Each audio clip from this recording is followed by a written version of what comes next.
Αυτή χρονιά έχουμε αυτόν τον όμιλο δημοσιογραφίας. Ομίλους είχαμε και πέρσι, αλλά με άλλη θεματολογία. Με πρωτοβουλία της κυρίας Αλβανάκη λειτουργεί φέτος αυτός ο όμιλος δημοσιογραφίας και έχουμε και καλεσμένους. Η ημερίδα αυτή γίνεται σε συνεργασία με την κυρία Μιχελάκη, η οποία είναι υπεύθυνη της περιβαλλοντικής εκπαίδευσης στη διεύθυνσή μας, δηλαδή στη διεύθυνση της Δυτικής Θεσσαλονίκης που ανήκουμε εμείς στο σχολείο μας. Έτσι. Και έχουμε και καλεσμένους τον κύριο Μάκη και τον κύριο Δανιλίδη. Ο κύριος Μάκης είναι συντάκτης και ο κύριος Δανιλίδης δημοσιογράφος και θα σας ενημερώσουν για την είδηση. Έτσι, θα αφήσω το λόγο στην κυρία Αλβανάκη για να μην σας κουράσω.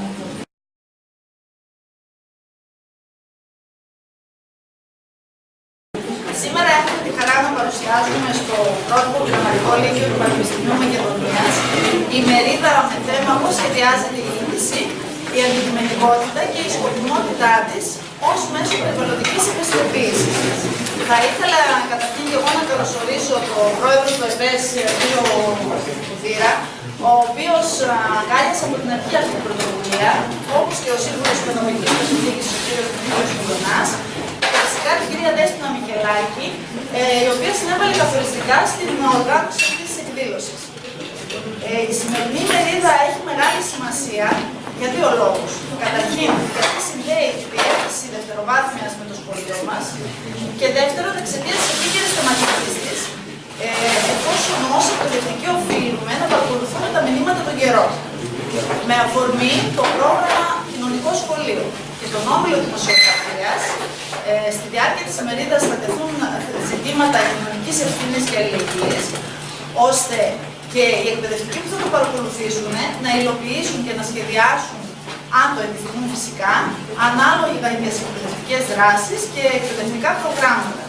Με στόχο για να συνειδητοποιήσουν οι μαθητές ότι στο πλαίσιο της κοινωνίας των πολιτών ως ενεργοί πολίτες δεν έχουν μόνο δικαιώματα, αλλά και υποχρεώσεις. Σήμερα, όπως ανέφερε και η διευθύντριά μας, έχουμε εκλεκτούς καλεσμένους από το χώρο της δημοσιογραφίας, όπου θα μας μιλήσουν και θα έχουμε την ευκαιρία να κάνουμε ερωτήσεις και να συζητήσουμε. Αναλυτικότερα είναι ο κύριος Μάκης, από το δημοσιογράφος και συντάκτης από το Αθηναϊκό Πρακτορείο Ειδήσεων, ο κύριος Δανιλίδης, ο Χρήστος Δανιλίδης, ταξιδιωτικός σχεδιαστής, ο οποίος θα μας μιλήσει για το περιβαλλοντικό ρεπορτάζ και το ταξιδιωτικό, και κατόπιν θα μας μιλήσει για τον καστανεώνα που υπάρχει στο Πάικο και το Γραφείο Περιβαλλοντικής Εκπαίδευσης της Δευτεροβάθμιας Εκπαίδευσης της Θεσσαλονίκης θα υλοποιήσει και εξόρμηση εκεί και θα ακολουθήσει ένα βιωματικό εργαστήριο, αν δεν κάνω λάθος, με τους μαθητές. Τέλος, έχουμε καλεσμένες δύο φοιτήτριες και πρώην κενή από το Τμήμα Δημοσιογραφίας του Αριστοτελείου Πανεπιστημίου Θεσσαλονίκης, την κυρία Ναθαμελίδου και την κυρία Βικελίδου, οι οποίες θα μας μιλήσουν για τη σχολή, ώστε να ενημερωθείτε και εσείς για τη σχολή της δημοσιογραφίας και τις προοπτικές. Και έτσι θα κλείσει η ημερίδα. Θα ήθελα ο κύριος Κουδίρας, αν θέλει να απευθύνει ένα χαιρετισμό και κατόπιν να αρχίσει η ερώτηση.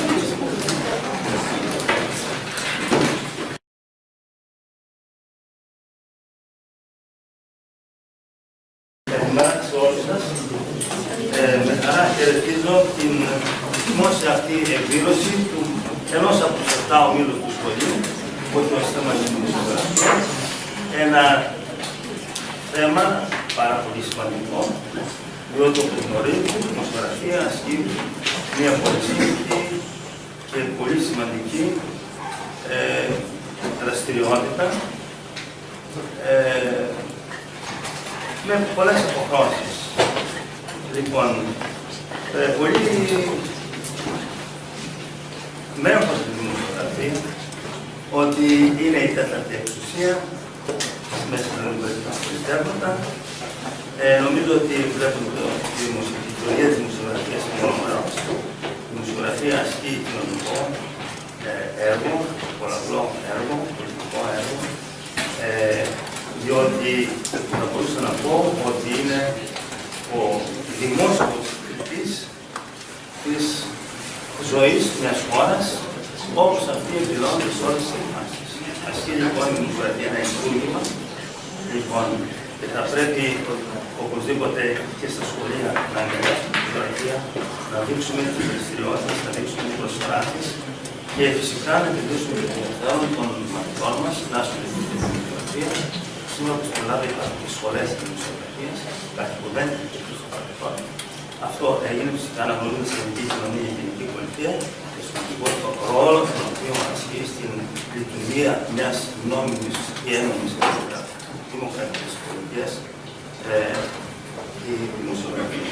Έχουμε καλή επιτυχία στις δραστηριότητες της σημερινής ημερίδας και ευχαριστούμε τους αγαπητούς δημοσιογράφους, τον κύριο Λάκη και τον κύριο Μανιλίδη. Ευχαριστούμε πολύ, πιστεύω.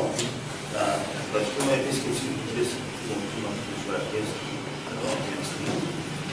Πιστεύω ότι θα μείνετε ικανοποιημένοι από τις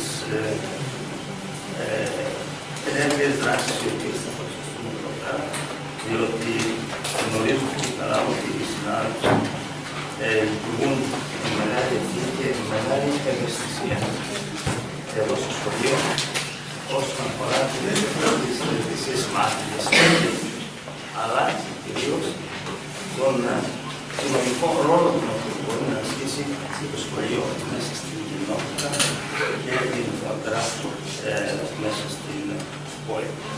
Λοιπόν, έχουμε καλή επιτυχία στις δραστηριότητες.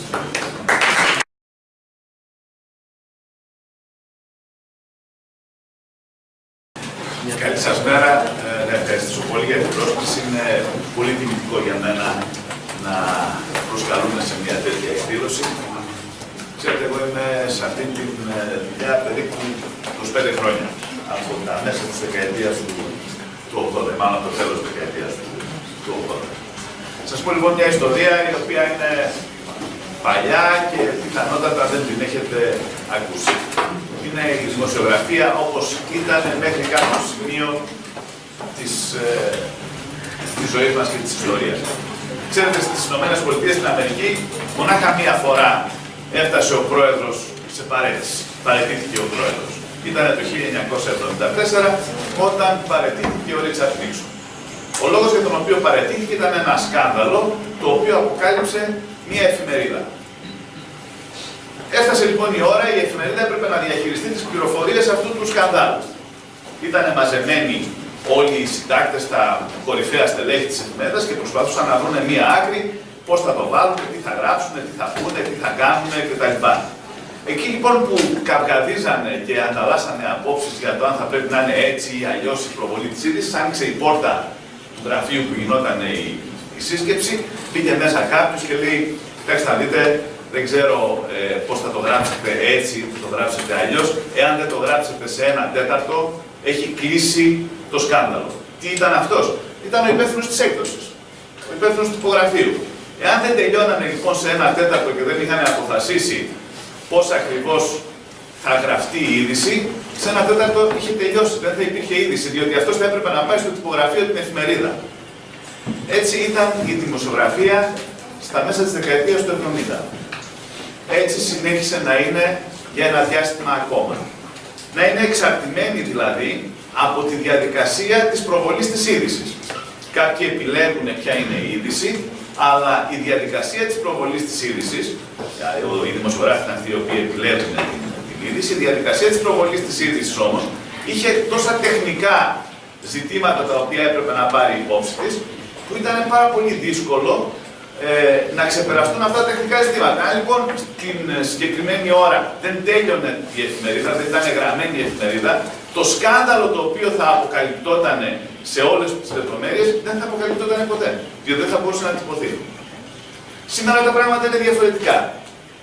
Σήμερα η επικοινωνία ανάμεσα στην κοινωνία και σε αυτούς οι οποίοι παράγουν ειδήσεις είναι πολύ πιο εύκολη από ό,τι ήταν τότε. Γιατί ξέρετε, τα μέσα ενημέρωσης είναι μέσα. Δεν είναι αυτά τα οποία παράγουν την είδηση, είναι αυτά τα οποία καταγράφουν την είδηση. Είναι αυτά τα οποία βοηθάνε τους πολλούς να μάθουν κάποια συγκεκριμένα πράγματα. Αυτή είναι και η αξία της είδησης. Η είδηση δηλαδή είναι μια πληροφορία η οποία ενδιαφέρει πάρα πολύ κόσμο. Ενδιαφέρει πάρα πολύ κόσμο. Ενδιαφέρει κόσμο. Τώρα, το πόσο κόσμο ενδιαφέρει είναι και ποια είναι η σημαντικότητα της είδησης. Αν για παράδειγμα κάποιος το αθλητικό ρεπορτάζ έχει να γράψει για ένα ποδοσφαιριστή του ΠΑΟ, έχει ένα ακροατήριο μεγάλο το οποίο ενδιαφέρεται για τους ποδοσφαιριστές του ΠΑΟ. Αν είναι να γράψει για τον κεραυνό Αγίου Παύλου, καταλαβαίνετε ότι το ακροατήριο αυτό μειώνεται πολύ. Είναι πολύ λιγότεροι αυτοί οι οποίοι ενδιαφέρονται για έναν ποδοσφαιριστή του κεραυνού Αγίου Παύλου. Και άμα είναι να γράψει για την ομάδα του σχολείου, καταλαβαίνετε ότι μειώνονται ακόμα περισσότερο αυτοί οι οποίοι μπορούν να ενδιαφέρονται. Αυτό κάνει ορισμένες φορές τη δημοσιογραφία λαθροσκηνική.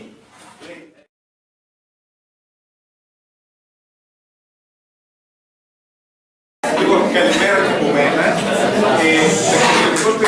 Ταξιδιωτικός δημοσιογράφος. Είναι ένας κλάδος της δημοσιογραφίας. Η δημοσιογραφία έχει πολλούς διαφορετικούς κλάδους. Είναι το πολιτικό ρεπορτάζ, είναι το οικονομικό ρεπορτάζ, είναι το πολιτιστικό ρεπορτάζ, είναι το αθλητικό ρεπορτάζ. Πολλοί από εσάς μπορεί να παρακολουθείτε, όπως είπε και ο κ. Μάρκης, σε σχέση με τις ομάδες σας. Υπάρχει και το ταξιδιωτικό ρεπορτάζ, το οποίο στην Ελλάδα δεν έχει πολλούς δημοσιογράφους, όμως έχει πια τη δική του αυθύπαρκτη παρουσία εδώ και αρκετά χρόνια, τουλάχιστον 20 χρόνια και στην Ελλάδα. Στο εξωτερικό είναι πιο ανεπτυγμένο. Το ταξιδιωτικό ρεπορτάζ είναι ένα ωραίο ρεπορτάζ καταρχήν. Αν η δημοσιογραφία σας τραβάει, και για να έχετε κάνει αυτόν τον όρο δημοσιογραφία, προφανώς έχετε πάρει κάποια θετικά ερεθίσματα. Αν η δημοσιογραφία σας τραβάει, σκεφτείτε και αυτό το ρεπορτάζ. Παρόλο που υπάρχει κρίση σε όλη τη δημοσιογραφία και σε αυτό το ρεπορτάζ αυτό έχει δύο χοντρικά κομμάτια. Το ένα κομμάτι είναι το να καταγράφεις τα γεγονότα και τα συμβάντα που γίνονται στην ταξιδιωτική βιομηχανία.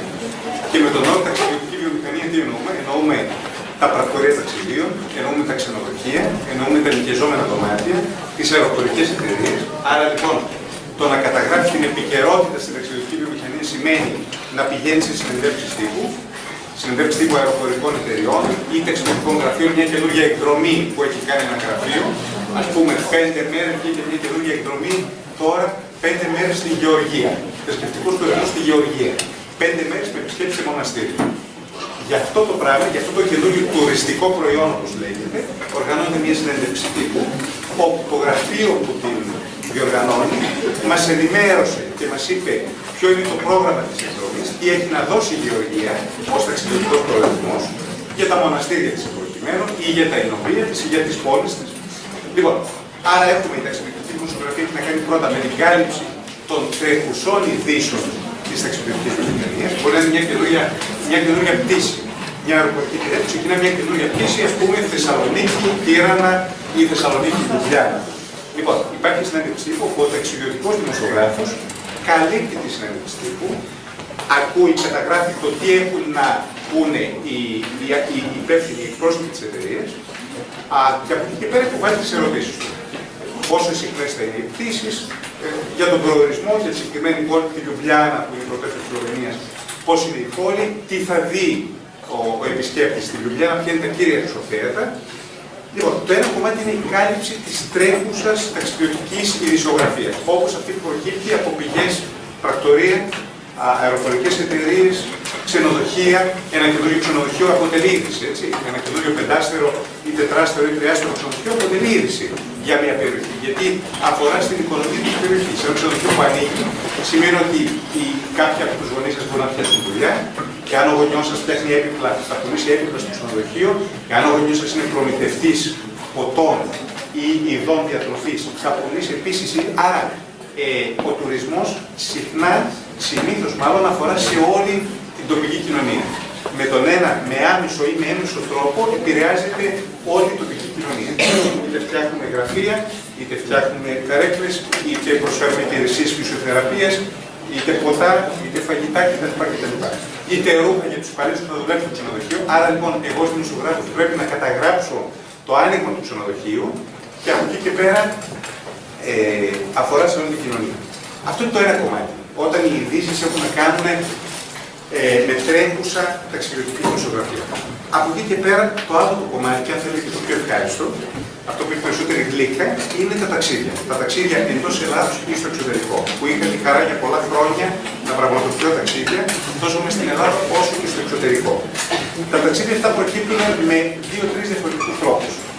Είτε εγώ που εργάζομαι σε μια εφημερίδα μας καλεί ένα πρακτορείο, ας πούμε το πρακτορείο το οποίο οργάνωσε την καινούργια εκδρομή στη Γεωργία, είχε ένα εκπαιδευτικό, όπως λέγεται, ταξίδι μέσα στον Αύγουστο για δημοσιογράφους, όπου κάποιοι συνάδελφοι δημοσιογράφοι πήγαν στη Γεωργία για να δουν το καινούργιο τουριστικό προϊόν.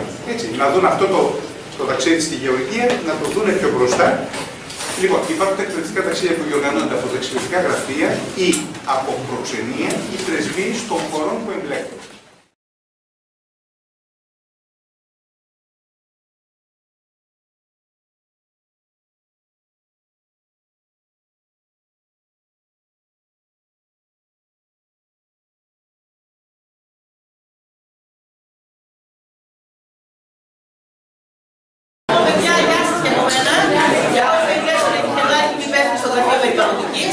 Κάποτε ήμουν σε αυτό εδώ το σχολείο, είχα οργανική εδώ, δίδασκα σε αυτήν την ωραία αίθουσα και σε αυτήν την ωραία αίθουσα κάναμε το μάθημα του σχεδίου.